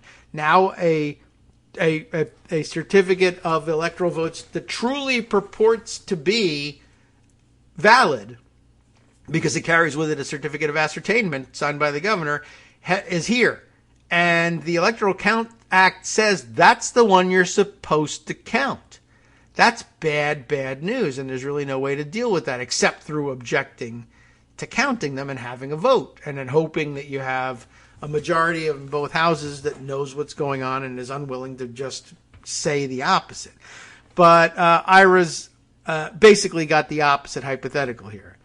Biden or any Democratic candidate, he doesn't say Biden here because, I guess he recognizes Biden. He's getting up there. People have questions about whether he'll run again. I hate to get into that, so he doesn't. But the 2024 Democratic candidate for president receives the most votes in Florida, but DeSantis refuses to send the ascertainment to the archivist. Does the archivist think in that situation that it would be unlawful for him to provide the vice president with the certification from the Democrats' electors? That is an interesting question. One answer offered up here by Jonathan Nicholson, a checkmarked person HuffPost reporter covering the Hill and politics, says the apparent irony there is under the Eastman VP can recognize which votes he wants theory, Pence could have been asked about them, held them up, and tossed them in a wastebasket next to the dais, and no one could have said he was out of order. That's an interesting thought. Ira, in fact, asks, how do you figure? A point of order written and signed by one member of the House and one member of the Senate, as he puts 1 + 1, would have been in order. Before the session started, I wondered how he would handle it, because under the Electoral Count Act, he has a duty to open them if he received them. If he did receive other purported certificates, did he violate the Electoral Count Act? But I guess this all turns on the definition of purporting to be a valid certificate. Ira goes on to say, I've said from the start, Pence was presiding, he could do whatever he wanted, and as long as he recognized a properly presented objection or point of order. But if he refused to recognize members to make points of order, that would have been a mess. Let's see. Somebody else asks, if Johnson knew they were fraudulently created, he's broken the law, or am I wrong? Ira saying, for those just tuning in, Johnson's attempt was inane and wrong, but now it's complicated. For example, if he knew that they had forged the governor's signatures and gave them to Pence, in my opinion, no. Has he broken the law? No. But if he also said they were real signatures, it's likely a crime, but he could be immune because of speech and debate clause. Oh, interesting. But then he says, I'm going to stop here because not only are there legal uncertainties, but there are also too many facts we just don't know yet. True. We don't know them yet. That all wrapped up on June 21st, so I might have to dive back into that and see if it's worth engaging in a discussion. And I think we probably just agree, well, it matters. It turns on which definition of purports you're going to land on. And I guess it could end up as an agree to disagree sort of situation. So that's kind of annoying. But interesting, something to think about. And if nothing else, I wanted to give you that, something to think about. All right, let's see. Greg has sent a couple other extra things on here regarding Oz. What's he sent on here? From Andrew Solander. Dr. Oz has quietly dropped his Trump branding post-primary. 70-plus tweets about Trump between endorsement and the primary, none since then. No new ads featuring Trump versus tons during the primary, and scrubbing Trump from social media and profiles and website. Yeah, I had heard about that. He's doing everything he can to distance himself from Trump, which I guess is, if I were advising Oz, if I were advising him, as somebody else, because my advice to him would be, well, don't run, or go on a trip around the world, or, jump off a cliff or something. Just leave everybody alone. Get out of here.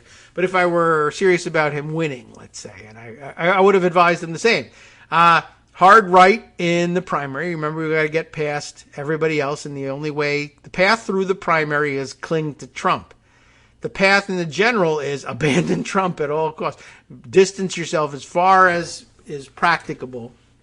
Although I would say do so in a way calculated to not to draw his ire. You can't say, Donald Trump, I hate that guy. He's a scumbag and belongs in jail. That will get you in trouble. You want to keep a low profile, but just sort of don't mention him anymore. And yeah, I guess I would say, if I'm a big liar, scrub all mentions from your website and social media and just pretend you never talked about him. And then when you're asked questions about him, you say, I don't know what's going on. He's not the president anymore. I'm running for Senate. That's what's important. I'm out here for regular Pennsylvania something gas prices. So no surprise there, but I did want to note it for the record, as did Greg. And so I will pass that on. Something totally unrelated, but which also caught my eye this morning, a tweet from Wonkette's Twitter account on, I will say totally unrelated. It's supposed to be totally unrelated, but then again, is anything really totally unrelated when you're talking about the widespread corruption and gimmitarianism of the Republican Party? No, of course not. But here's a story for those of you on the wheels turn slowly file, but they do, inexorably turn, and the arc does bend toward justice or whatever. When are we going to get accountability for Donald Trump? Yada, yada. All right, well, just, by way of contextualizing it, I guess. The report, at long last, is, and handled this way by Wonkette, South Dakota removes hit-and-run killer attorney general. Remember that story? And it only took 2 years. Yay! They finally gotten around to it. Yes, South Dakota has removed their attorney general from office. I guess they've impeached and removed him from office. You'll all remember the story. Maybe I shouldn't spend time actually reading it and reminding you, and I don't have time to do it before the break because the music's coming up. But you remember that the attorney general of South Dakota, he has a name and everything. What is it? Jason Ravensborg. The guy who was driving possibly intoxicated back from a fundraiser ran somebody down on the side of the road and said, I didn't know I hit anything. And if I did, I thought I hit a deer. And for some reason, the deer was wearing glasses and they've ended up on the front seat of my car. That guy, 2 years to get rid of that guy, if you're wondering what's taking so long with Trump. Hi, everybody. It's me, David. Let's change things up from the old fundraising pitch for just a minute and talk instead about how you can be a part of our show. If you've got a smartphone or any other electronic recording device, why not sit down and record a segment for us? Read us an important article and give us your take. Read one of your own original essays, or even just give us your commentary on something you'd like to share that's important to you. Then send the file to me at kagrox@gmail.com, and I'll try and work it into the show. Short segments, a few minutes in length, are easiest to fit in. And of course, I can't always guarantee that I'll be able to play everything, but if you've ever shouted at your radio or TV about something you wish was being covered, here's your chance to change that. Make the show your own. Send your submissions to me at kagrox@gmail.com.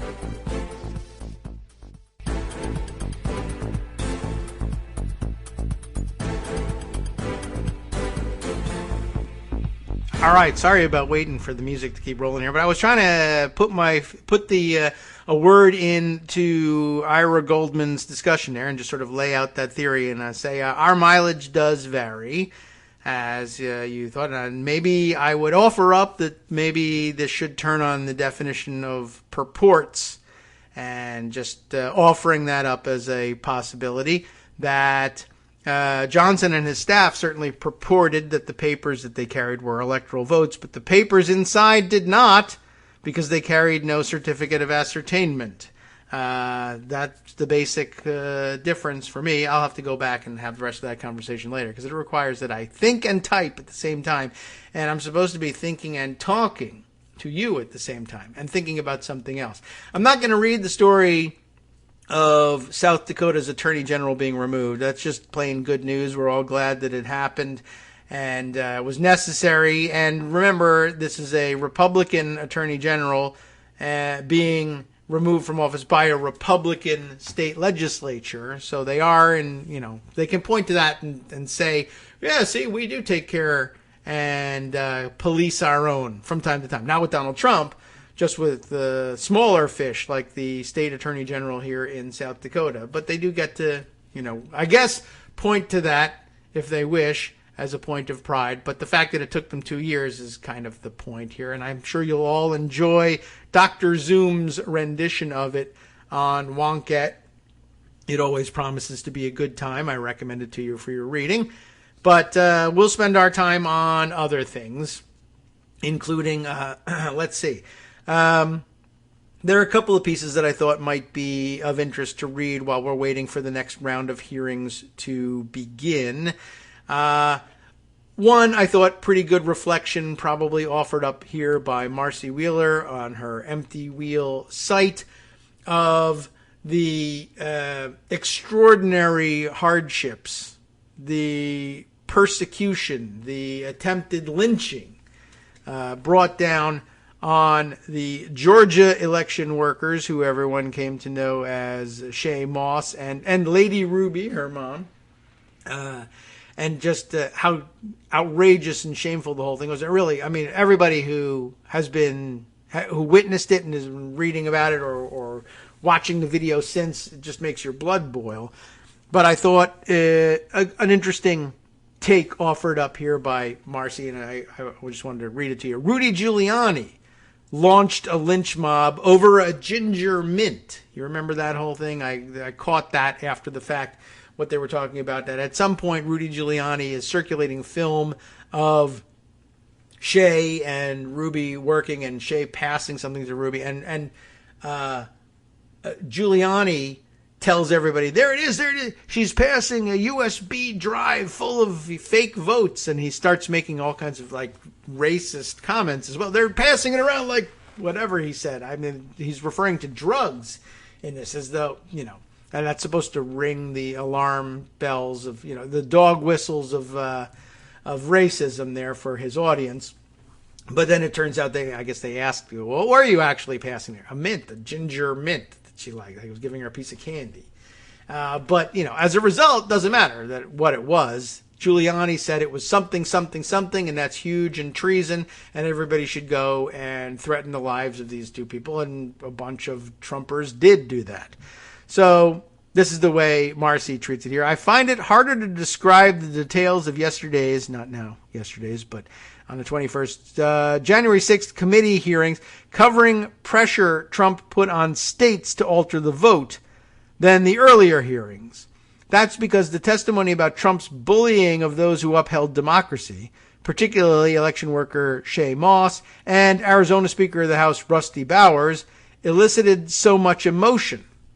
This is what Trump has turned great swaths of the Republican Party into. Bullies, but not just bullies, bullies attacking those who defend democracy. You love democracy, nerd. Why don't you marry it? I don't know. It's pretty amazing that this is the case. Anyway, Trump's bullies attacking anyone defending democracy.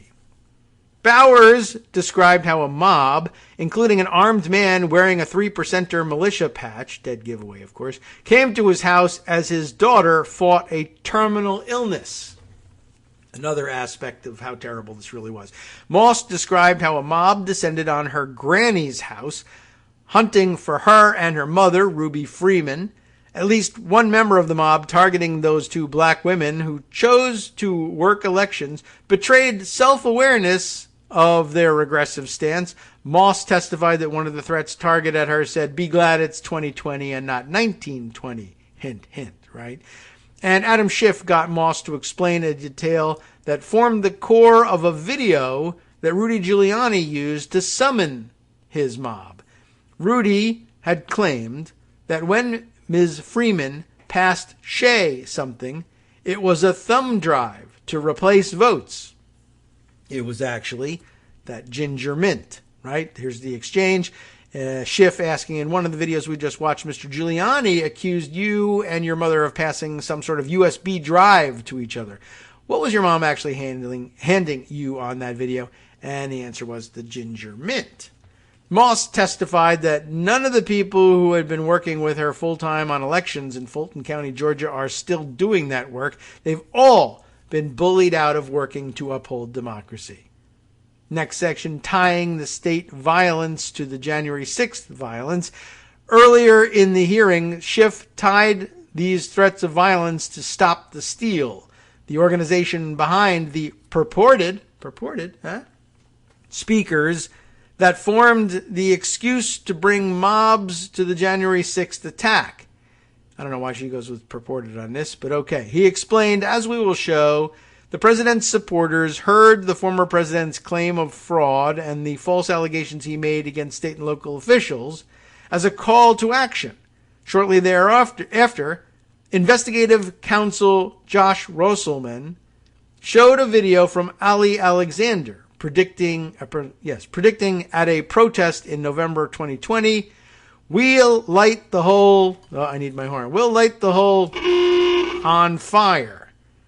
Much later in the hearing, Schiff tied the takeover of state capitals to the, and there were some, don't forget those. I almost put those out of mind.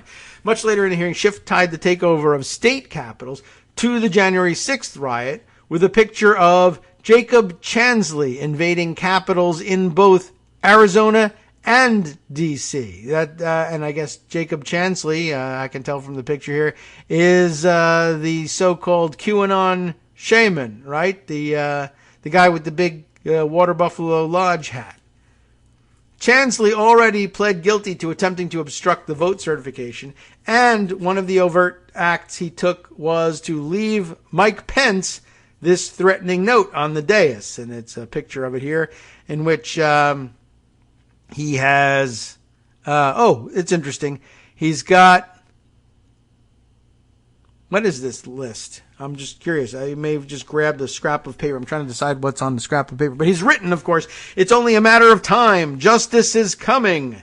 So one thing the hearing the other day, did was to tie the threats of violence in the states to the expressions of violence on January 6th. I guess at some earlier point, the Water Buffalo Lodge hat guy had showed up in and occupied the Arizona state capitol. And it wasn't both on January 6th. He wasn't in both places at the same time.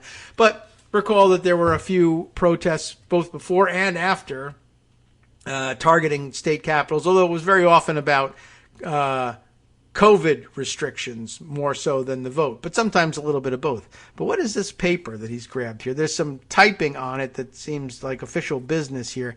And it says, it begins with an asterisk that says, as of 1:45 p.m., Wednesday, January 6th, Arizona, and then lists states, Arizona, 12. And then it says Cruz, 5, again, parentheses, 5. Then in bold, Klobuchar. And then, is that an asterisk in front of Toomey's name or a check? Toomey, 5.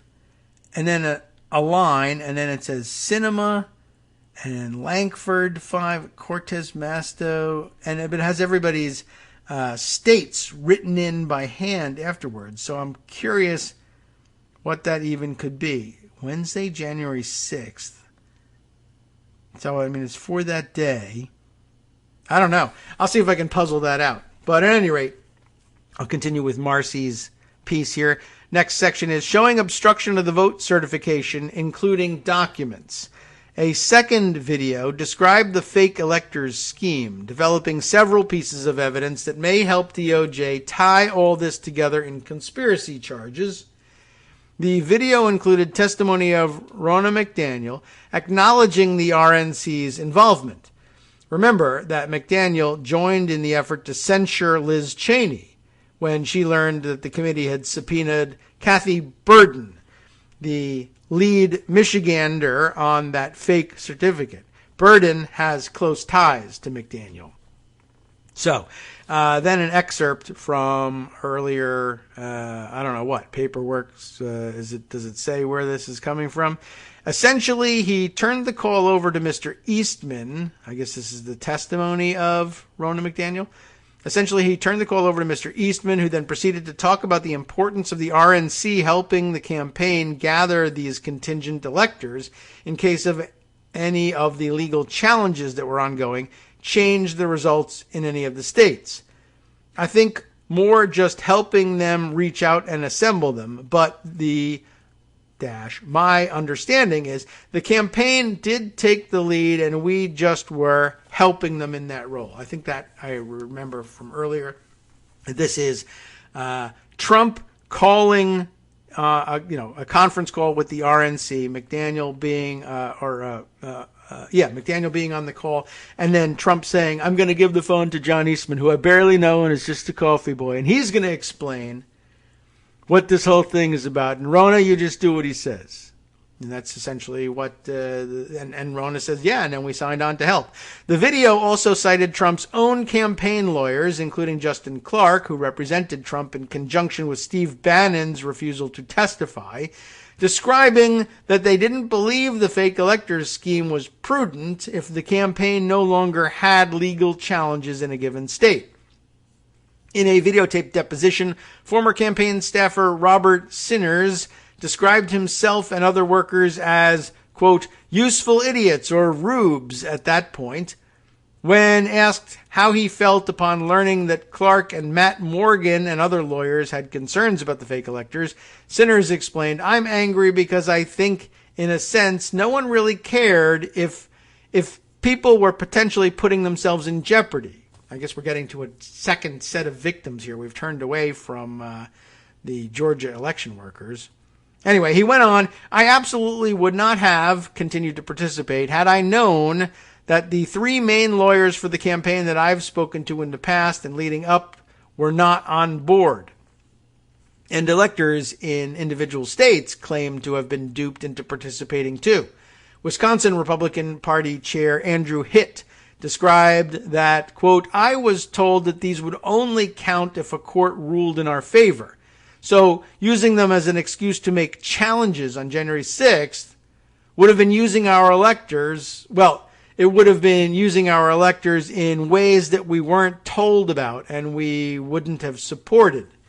In other words, his claim is that people agreed to be fake electors. The excuse that they gave them, and I guess that they believed, is, well, we're only going to pull these certificates out in the case where we successfully persuade a court to intervene and jump in and say, for instance, in which one were we in, Wisconsin or Michigan? It doesn't really matter, but where's Hitt from? Wisconsin. So if a court agrees to intervene and says Wisconsin's certified electoral votes for Joe Biden are hereby suspended because reasons, at that point, they told these fake electors, then we would produce such a paper and say, well, since the Biden electors are invalid, what about if we offer up these electors for Donald Trump? Now, of course, it skips the interim step here. At some point, I hope a court would figure out, well, just because we've ruled the electors for Biden invalid doesn't mean we would rule electors for Trump valid. I think that's what most people would, I guess, jump to, logically speaking, because there were only two candidates. But the fact that one candidate is somehow by court ruling deemed not to have won the state doesn't all by itself mean that the other candidate won. You'd probably also have to convince a Wisconsin-based federal court, let's say, or I don't know, maybe even a state court could do this, but you have to convince a court of competent jurisdiction somewhere to say not only did Biden not win Wisconsin, but Trump did win Wisconsin. And so therefore, if there were electoral votes cast for Trump, we could count those. But alas, this is what they thought they were avoiding. Alas, the Trump electors didn't convene to cast their votes as part of the Electoral College on December 14th because they thought they had lost the vote in Wisconsin. So there was no need to do that. But because they were on alert that the vote in Wisconsin would be contested, they did get together. And it's their contention that they were casting contingent votes, like a provisional ballot, essentially. Well, if you decide that we do have the right to vote, then here's our ballot, provisionally speaking. What they are saying now, what Andrew Hitt is saying is, if you had told us what we're really going to do with this thing is not hold on to it in the case that we should win an invalidation of Wisconsin's results for Biden, but rather we're not going to ask any court about it at all. We're going to take it to Washington, D.C., and we're going to try to convince the Vice President of the United States to announce that there are two slates from Wisconsin, and therefore so much confusion that they have to decide what to do, whether they're going to take a vote on deciding which slate to allow or declare, based on nothing, a 10-day suspension and ask our legislature to decide which slate is the valid one, which has no validity whatsoever. Not the Constitution doesn't allow for that. The Electoral Count Act doesn't allow for that. It's very specific. If there's confusion, the Congress will decide. But they decided that they could maybe convince Mike Pence to say, I'll pick a different procedure entirely, one that's not in the Constitution and it's not in the Electoral Count Act, and I'll just make it up and I'll just declare it. That's how off base Eastman is here. Not only is he granting magic powers to the vice president of deciding what to, which certificates to read and which ones not to read and what to do, but to make up a new procedure out of whole cloth with no one's permission. And HIT is just saying, we were told that we were supposed to be casting a provisional ballot, not sending a document that would create confusion. Right? We were just there in case there was confusion, and the confusion was cleared up and the court said the answer to the confusion is give me another slate, and the slate would be there. Not, well, because you signed this, now there's confusion. Now there's going to be a fight. We didn't want to start a fight. We were hoping to end one. And maybe that might have been what they were told, and maybe that would have convinced them. He's very upset about that. In the wake of the hearing the other day, one of Michigan's fake electors, Michelle Lundgren, texted reporters to claim that they had not been permitted to read the first page of the form they signed. That's interesting. Which made the false claims. That's a dumb thing to sign then. Of course, they always tell you not to do that. As the video showed the fake certificates next to the real ones, investigative counsel Casey Lucier explained that at the request of the Trump campaign, the electors from these battleground states signed documents falsely asserting that they were the duly elected electors from their states and submitted them to the National Archives and to Vice President Pence in his capacity as President of the Senate. And then there's a little break. She snipped out some of the transcript and it picks up again here. But these ballots had no legal effect. In an email produced to the Select Committee, Dr. Eastman told a Trump campaign representative, Boris Epstein, believe it or not, in this case, that it did not matter that the electors had not been approved by a state authority. How do you like that? Quote, the fact that we have multiple slates of electors demonstrates the uncertainty of either. That should be enough. He urged that Pence act boldly and be challenged. I think probably Pence act boldly and that the votes be challenged. Documents produced to the Select Committee show that the Trump campaign took steps to ensure that the physical copies of the fake electors' electoral votes from 2 states were delivered to Washington for January 6th. Text messages exchanged between Republican Party officials in Wisconsin showed that on January 4th, the Trump campaign asked for someone to fly their fake electors' documents to Washington. It's interesting that they felt like they had to send the originals. That was the Mark Jefferson text that I mentioned to you yesterday. Freaking Trump idiots, remember, want somebody to fly original elector papers to the Senate president. They're going to call one of us to tell us just what the hell is going on. They've talked to Jordan. I told Jordan to something, them, that. A staffer for Wisconsin Senator Ron Johnson texted a staffer for the vice president just minutes before the beginning of the joint session. The staffer stated that Senator Johnson wished to hand deliver to the president the fake electors from Wisconsin. Why not put them both together? I know that'll drive you crazy, but it would have, I would say it saved time, but now I've spent more time explaining why I said Wisconsin. The vice president's aide unambiguously instructed them not to deliver the fake votes to the vice president. We heard about that yesterday. Lucier made it clear, though, that these fake electors were delivered to both Congress, in the person of Johnson, and the executive branch, the archives. This video lays out critical steps in a conspiracy to obstruct the vote certification. One that, because it involves a corrupt act with respect to fraudulent documents, would even meet Judge Carl Nichols' standard for obstruction under 18 U.S. Code 1512 C2. You know, she's diving into the weeds here. When Nichols wrote, the court therefore concludes that Section 1512 C2 must be interpreted as limited by subsection C1 and thus requires that the defendant have taken some action with respect to the document, record, or other object in order to corruptly obstruct, impede, or influence an official proceeding. She then continues, understand, many of these people are awful and complicit, and as BMAS will shortly be by shortly to talk about, what an a-hole Rusty Bowers is. But with respect to the fake electors scheme, the committee has teed up a parade of witnesses who recognize their own criminal exposure and who are, as a result, already rushing to blame Trump for all of it. We know DOJ has been subpoenaing them for evidence about the lawyers involved, not just Rudy and Eastman, but also Justin Clark. DOJ has also been asking about Boris Epstein. He showed up as the recipient of an email from Eastman explaining that it didn't matter if the electors had no legal legitimacy. As Kyle Cheney noted, the committee released that email last month, albeit with Epstein's name redacted.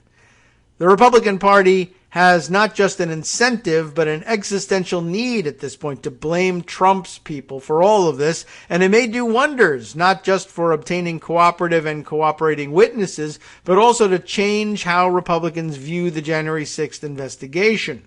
Interesting. Lastly, exposing Pat Cipollone's exceptional unwillingness to testify. I think it's lastly, but maybe it's not. All right, we'll see if we can get through it in the few minutes remaining.